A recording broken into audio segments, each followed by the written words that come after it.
Hey, what's up guys, it's DJ. Welcome back to the channel. Today, Giant Software have released version 1.8.1 of Farming Simulator 22, and in this video, we're going to take a look at all the changes and new additions that they've made to the game. We're going to go over the full changelog of everything, plus jump into the game itself and take a look at a few of the things, because some of this stuff is really cool. Oh yeah, and Pumps and Hoses got an update today as well, so we're going to take a look at that too. First up, let's go over all the bug fixes and changes that have come with this patch. So we have performance improvements. They've improved the AI drive to behavior, various crash fixes, fixed a large save game on Xbox, fixed the Fanatec wheel setup on the PS5, improved the fade out of 3D sounds, fixed animation of crane joysticks in cabin while not using easy arm control. They've also fixed an issue with mounting heavy vehicles via tension belts, fixed the train slightly moving with automatic motors start turned off, fixed the farm.xml file sizes on public dedicated servers, fixed an issue with AI driving into the water, fixed an issue with arm control on sugar beet harvesters, fixed the dashboard on the Massey Ferguson 3707AL, fixed the AI turning with the Einbach, don't know how to say that, fixed the Valtra A115 high-tech 4 configuration price, improved the transmission setup on Landini Rex 4, improved the MAN TGX 26640 stability, fixed the indoor camera rotation on Schaefer 23E, fixed connection hoses and schema overlay on JCB 54170, they fixed the hydraulic hoses on the Crampy SKS backdoor, visual fixes on the Valtra A, N, Q, and T series, as well as improved the in-game help text. As for new additions, they have added XESS support for Intel stuff. They've also added the option to define variable lengths of wood harvester cutting and the option to toggle between them in both directions. Added option to toggle between automatic and manual cutting for wood harvesters. Maximum tree cutting diameter is now shown in the shop for wood harvesters. That's something that we saw in the fact sheets we're curious about. They've also added header tilt feature for wood harvesters, added farmland ID to map overview. Tree sapling type on pallets is now shown in the info box, and they've added a placeable position and rotation snapping in construction mode. How's about some modding changes? They've put those in here as well. They've added the hashtag class attribute to specify unloading trigger class for unloading station, added the class attribute to specify load trigger class for loading station, added map and mod description helpline support, added option for field type spawn places, added object change support for single tension belts, and added time hours and time minutes dashboard type in entering the create analog clocks. And we've got some new vehicles, but not really. We've got new fertilizer and herbicide from HELM. They finish up by saying, as with all major updates to Farming Simulator, you may experience stuttering in the first game launch after the update when using mods or custom graphic settings due to shaders being recompiled. I have experienced this myself. All you gotta do is drive around or fly around. You guys are good to go. In addition to the changelog, some screenshots have surfaced showing off a small Volvo tractor. It looks like it says Volvo Krabbit on the side. We also have a Volvo wheel loader as well. Now, I have reached out to Giants and they have said that there's no comment at this time on these screenshots, but my guess, and at least the rumor around the community, is that these are going to be some bonus vehicles coming with the Platinum DLC. I'm not sure if it's going to be there if you have the season pass, or maybe if you just buy them, maybe if you get it from their website, maybe their Xbox, PlayStation, something like that.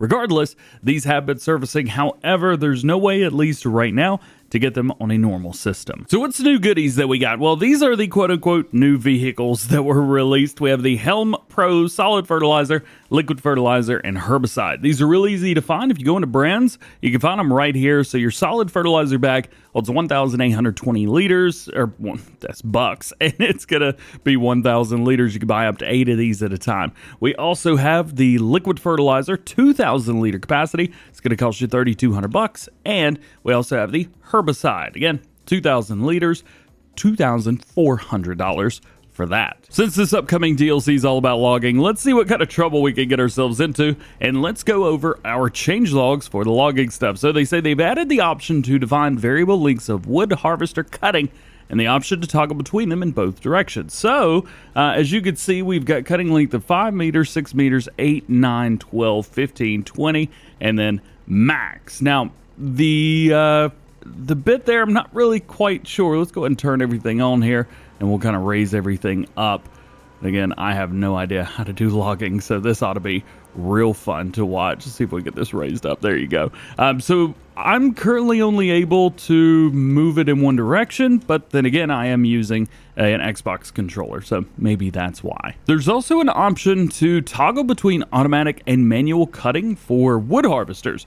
Now, I'm, again, not quite sure how to do this because, well, unfortunately, it's not showing me the option for that. So maybe that's something that's going to be coming only with the new DLC, and I'm on one of the base game maps, Elm Creek. They've also added at the bottom the max tree cutting diameter, which is now shown. So you can see here for the Komatsu, that's 71 centimeters.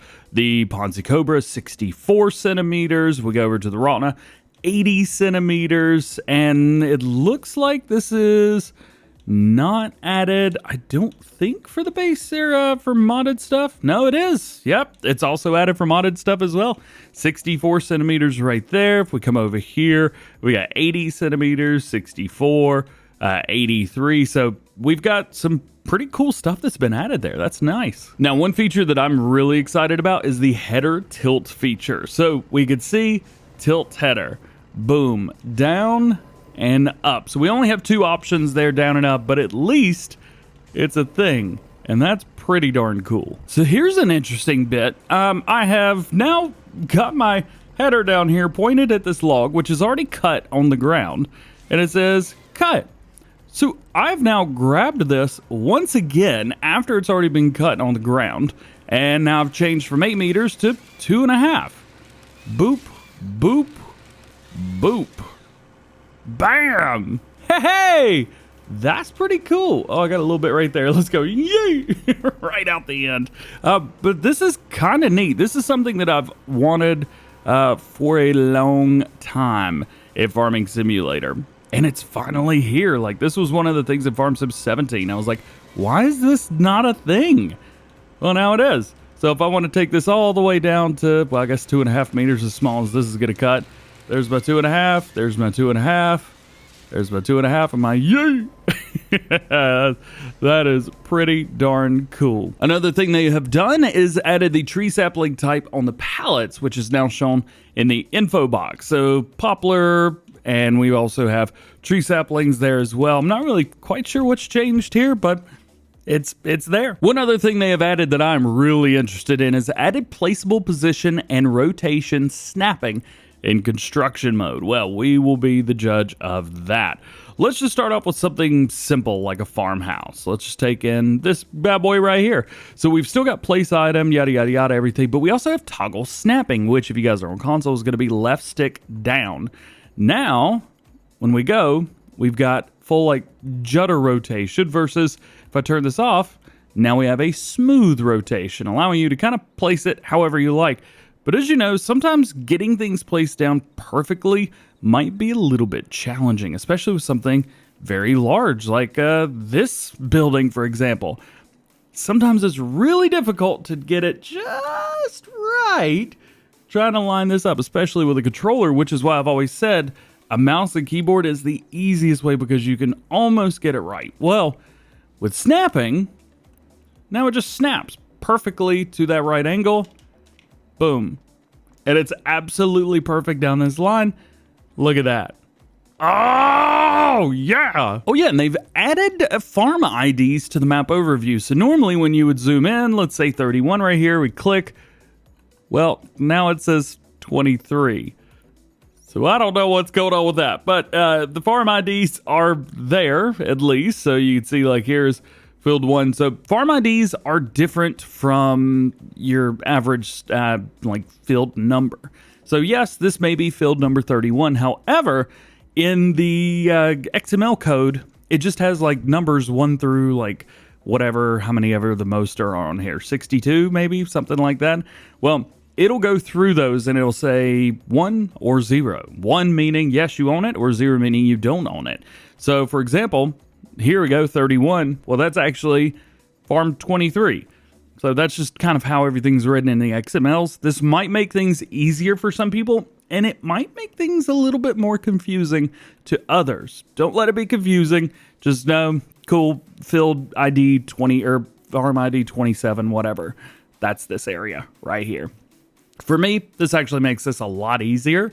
You might be a little bit more challenging. Field numbers haven't changed though, so this is just farm IDs. Quick heads up, if you guys are playing on PC and you're using the enhanced field type categories mod, clicked here, well, it is not on the mod hub anymore. If you're on PC, please delete the mod because your game will not load with it installed, or at least move it to a separate folder for later once everything is back working again. Why is this in French? And Pumps and Hoses got an update today as well to version 1.2. However, the changelog is not on the mod hub. I do want to thank the guys at Creative Mesh for posting this on their Discord. Check this out. So it's a really big update. So they fixed the issue with the manure separators not using placeables on dedicated servers, fixed the sound bug on base game production points, fixed utilization on base game HUD, fixed the issue when reconfiguring the PW121 to no reels, fixed helpline issue when combined with other mods that insert helpline entries with precision farming, fixed an issue with pumping digestate, fixed an issue with umbilical cleaner not cleaning all attached hoses, fixed wear at the hose end part, fixed detached PTO of JC450, fixed Lua error with empty pallet or placeables.xml, fixed cycles per hours of the 2G BHKW12. That is a good one. I was really worried about that. Fixed the JC450 lowering in combination with AI helper. Added difficulty multiplier to base game fermenter by price. Added check if cloned bedding plane supports color change. Added compressor functionality to the PW121 configuration. Added reset of reel overload when out of range, 15 meters. Added proper support to separate manure with precision farming. Added HUD info for the umbilical pump. Changed center mass on the DH240K, changed to fillable object detection for umbilical pumps, changed the overloading to stop the reel when one reel is sold, changed unloading to block when overloading is active, changed attaching of an umbilical hose when the reel is overloaded. A lot of words here. Change the fill types to avoid conflicts with mods that insert fill types of categories. Goodness gracious, I got to take breaks. Change the behavior of PW121 water pump attacher and various smaller fixes and changes. So there you go. That is your changelog for the Pumps and Hoses DLC. Definitely check that out. If you guys are on Xbox or PlayStation, make sure you're updating this through the store, not through Farming Simulator 22. That should solve any issues you're having. If you're on Steam, it's already updated. And if you guys are on PC playing with Giants, just make sure you use that same code that you got whenever you bought the DLC, and you'll be able to download the update through there. Well, guys, that's going to be it for today. Hope you enjoyed the video. If you did, drop a like on it. Get subscribed if you're new and join the GoHam fam. Make sure your notification bells are on as well. That way, you never miss daily Farming Simulator videos here on the channel. I did change a few things up. I'm currently in the studio, but usually you guys are used to me facing that way. I decided to face this way. Why not? All being said, hope you guys have a good one. We'll see you later. Peace.